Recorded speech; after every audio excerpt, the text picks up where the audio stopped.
আসসালামু আলাইকুম প্রিয় দর্শক শ্রোতা, প্রিয় বন্ধুরা, আমরা আজকে চলে আসছি ব্রাহ্মণবাড়িয়া জেলার ঐতিহ্যবাহী আখাউড়া উপজেলার বাংলাদেশ জাতীয়তাবাদী দল বিএনপির প্রবীণ একজন নেতা হাজী জয়নাল আবদিন আব্দু সাহেবের বাসভবন।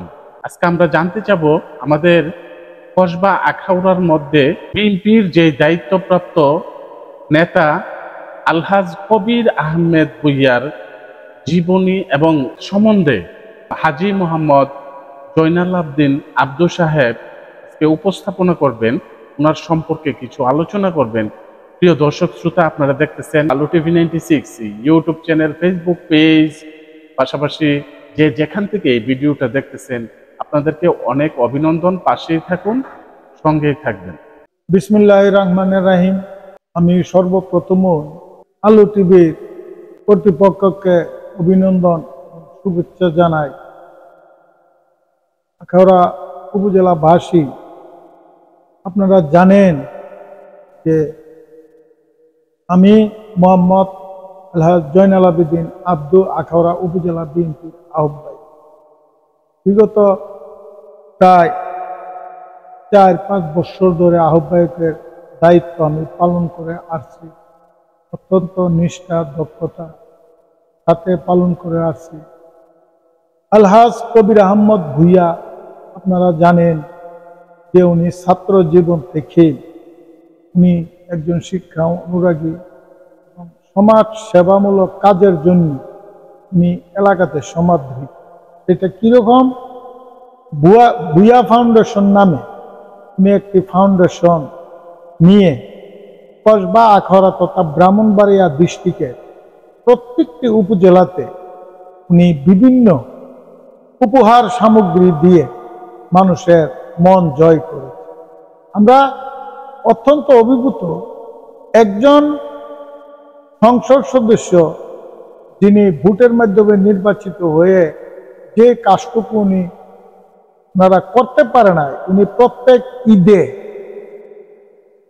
বা মুসলমানদের সামাজিক যে অনুষ্ঠান দিয়ে আছে ওইটির মধ্যে আপনার শাড়ি, লুঙ্গি এবং খাদ্য সামগ্রী, সাধারণ মানুষের, নিরন্ন মানুষের বস্ত্র, অন্য মানুষের উক্কা আছে, তাদেরকে কত দরিদ্রদের পাশে দাঁড়িয়ে উনি সেবা করেছে।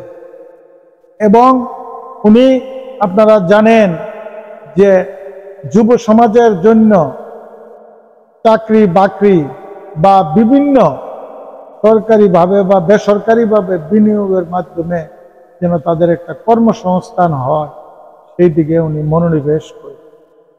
আলহাজ কবির আহমদ ভূঁইয়া বাংলাদেশ জাতীয়তাবাদী দল বিএনপির কসবা আখাউড়ার দায়িত্বপ্রাপ্ত নেতা হিসাবে উনি কিন্তু দায়িত্ব পালন করছে। আমাদের এই দেশের আগামী দিনের রাষ্ট্রনায়ক তারেক রহমানের নির্দেশেই কিন্তু উনি সমস্ত কার্যক্রমগুলা চালিয়ে যাচ্ছে। তো পাশাপাশি আপনারা জানেন যে বিগত ফ্যাসিস্ট স্বৈরাচার সরকারের আমলে বিএনপির নেতা কর্মীরা যারা যে অবস্থা ছিল, অত্যন্ত হামলা মামলা, জেল জুলুম, নির্যাতন সহ্য করেছে। আপনারা জানেন এই আলহাজ কবির আহমদ ভূঁইয়া উনি কিন্তু একবার এই বিএনপির নেতা কর্মীদেরকে ভালোবেসে উনি কিন্তু বিদেশে যান না, এলাকাতেই পড়ে রয়েছে এবং উনি একবার গুম হয়েছিলেন। আল্লাহর অশেষ রহমত, কসবা আখাউড়ার জনগণের ভালোবাসা, মানুষের ভালোবাসা নিয়ে উনি মৃত্যুর মুখ থেকে ফিরে এসেছে। তো আজকে আমরা এটুকু কথা বলতে চাই যে আজকে আলহাজ কবির আহমদ ভূঁইয়া কসবা আখাউড়াতে ব্রাহ্মণবাড়িয়া 4 আসন থেকে উনি আগামী দিন ধানের শীষের প্রতীক নিয়ে উনি নির্বাচন করবে। আখাউড়ার সর্বস্তরে উপজেলা, কসবা উপজেলার মানুষ উনাকে মন প্রাণ দিয়ে ভালোবাসে। উনি, আমরা আশা করি আল্লাহর রহমত, উনি আগামী দিন বাংলাদেশ জাতীয়তাবাদী দল বিএনপি থেকে এমপি হবে নিঃসন্দেহে ওনার লগে কোনো প্রতিনিন্দা করার মতন কোনো ক্যান্ডিডেট কসবা আখাউড়াতে থাকবে না। আপনারা জানেন যে আলহাজ কবির আহমদ ভূঁইয়া একজন সদা আলাপের হাস্য উজ্জ্বল লোক। উনি কোনোদিন কারোর লগে কোনো কটু কথা বলে নাই। উনি একজন যে পরিবারে জন্মগ্রহণ করেছে সেই পরিবার হইল একটা শিক্ষা অনুরাগী। উনার পিতা হাজী ফজলুর রহমান সাহেব উনি বিভিন্ন শিক্ষা প্রতিষ্ঠান প্রতিষ্ঠিত করেছেন এবং এখনো পর্যন্ত উনার এই বৃদ্ধ বয়সে উনি কিন্তু শিক্ষা প্রতিষ্ঠানের সাথে জড়িত। এবং আলহাজ কবির আহমদ ভূঁইয়া ছাত্র জীবনে ঢাকাতে স্কুল করেছিলেন। সেই স্কুলেও এই গরিব মেধাবী ছাত্রছাত্রীদেরকে বিনা পয়সায় সেখানে শিক্ষা দিয়েছে।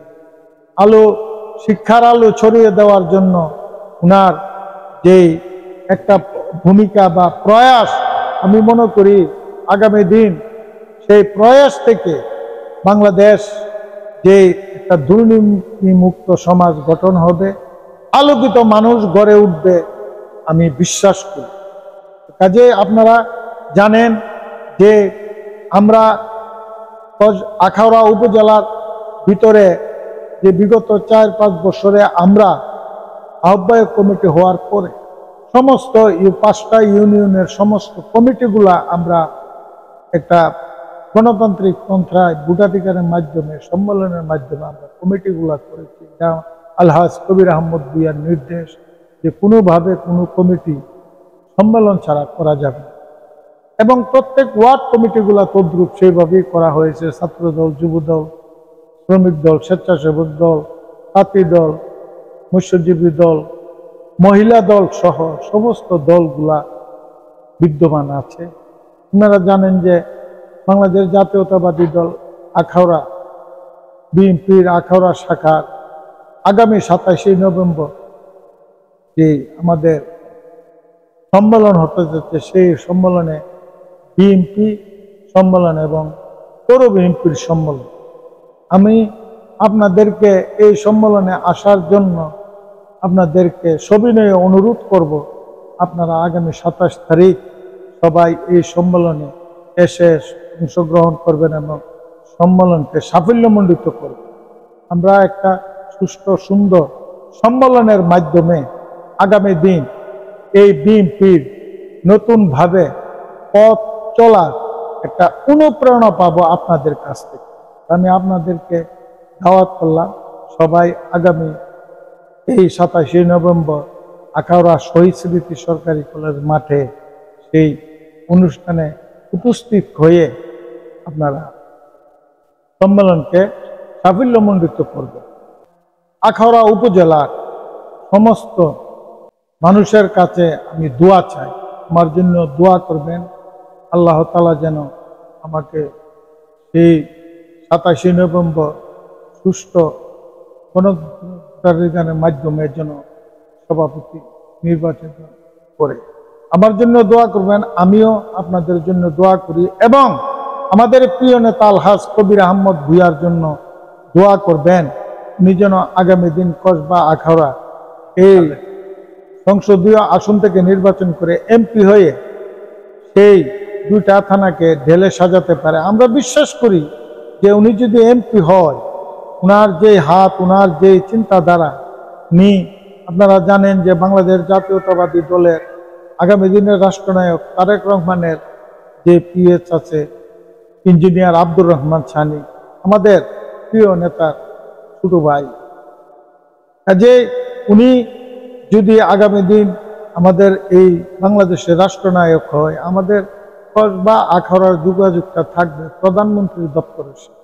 তো কাজেই আমরা বিশ্বাস করি যে আলহাজ কবির আহমদ ভূঁইয়া মানুষের ভালোবাসা নিয়ে এবং সেবার মাধ্যমে মানুষের মনে মণিকূটা স্থান করে নিতে পারবেন। ওনার জন্য দোয়া করবেন। আমরা আলু টিভি কর্তৃপক্ষকে অনেক অনেক ধন্যবাদ যে ওনাদের আমাদের এই প্রোগ্রামে সাক্ষাৎকার নিয়ে উনি সারা দুনিয়ার উপস্থাপন করেছেন। এই জন্য আমি আমার ব্যক্তিগত পক্ষ এবং বাংলাদেশ জাতীয়তাবাদী দলের পক্ষ থেকে অশেষ ধন্যবাদ ও কৃতজ্ঞতা জানিয়ে এখানে শেষ করছি। আবার আপনাদের সাথে দেখা হবে অন্য কোনো অনুষ্ঠানে, অন্য কোনো প্রোগ্রামে। আল্লাহ হাফেজ। বাংলাদেশ জিন্দাবাদ, বাংলাদেশ জাতীয়তাবাদী দল জিন্দাবাদ। শহীদ প্রেসিডেন্ট জিয়াউর রহমান অমর হোক, খালেদা জিয়া জিন্দাবাদ, তারুণ্যের অহংকার তারেক রহমান জিন্দাবাদ জিন্দাবাদ, আলহাজ কবির আহমদ ভূঁইয়া জিন্দাবাদ জিন্দাবাদ। সবাইরে ধন্যবাদ।